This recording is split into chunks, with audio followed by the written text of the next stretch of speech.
Masan tun hap phat phai bok pathin no be thang ban man lang tun hap phana pathin le ko pathin isim na divin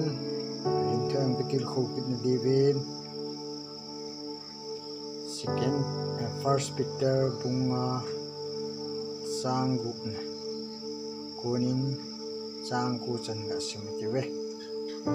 is athupi ding chile diabol dawzona diabol dawzona hi thupi aman diu he be bible chang sim tai ti we je jun pathin khut tha ta noi je chun nem he chan umun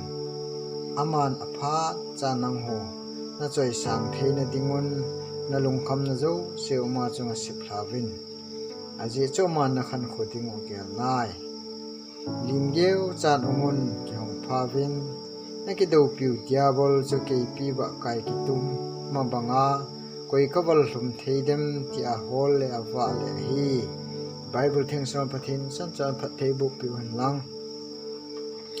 ngai le dum ta so piu nau te ho run ha phanin gil tan gel hom kit le han diabol hep ai halu lo na diwa chu athu hoi pathin thing hoi ngai tu ngai jesu nung ji di ta na hi ai chun nitin phat ong na nei sun ho he ama na to na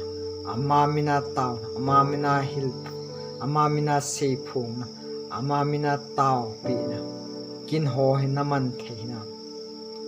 naman theiloa jun diabol he phat khatle agom kum hola nangma chu jumla zul tu na hlu kam thei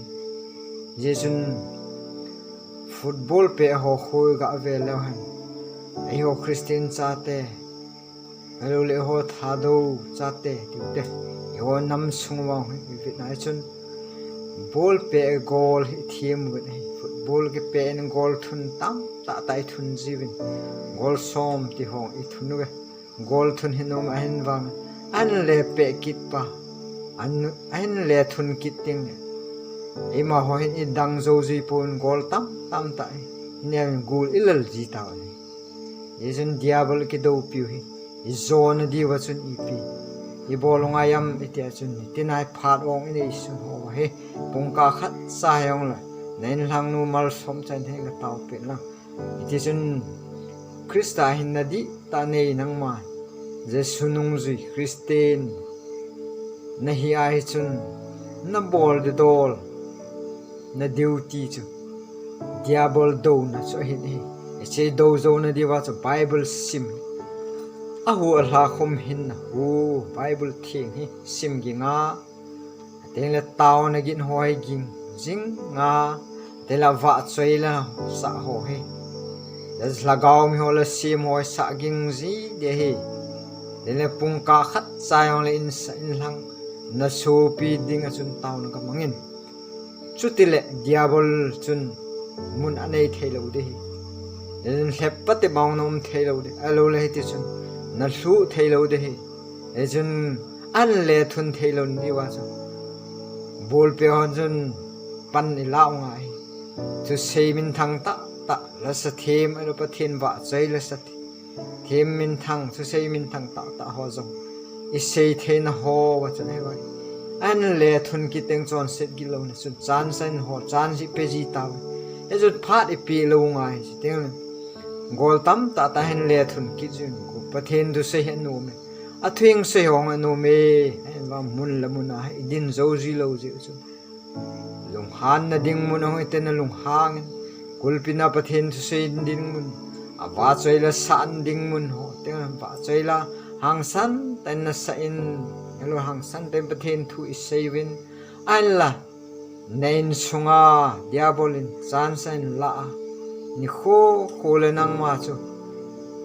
mun la mun chun na ding zo ji ta po ne je chun mun la mun a kulpina hang san ta pathin na thu I se ji ho me hang san ta do ding in sunga I cha jiam I ji ham alo le chanu ji hama hom tel e do zo ji ta po ne je chun Bible sim athuing sim oi diabol do na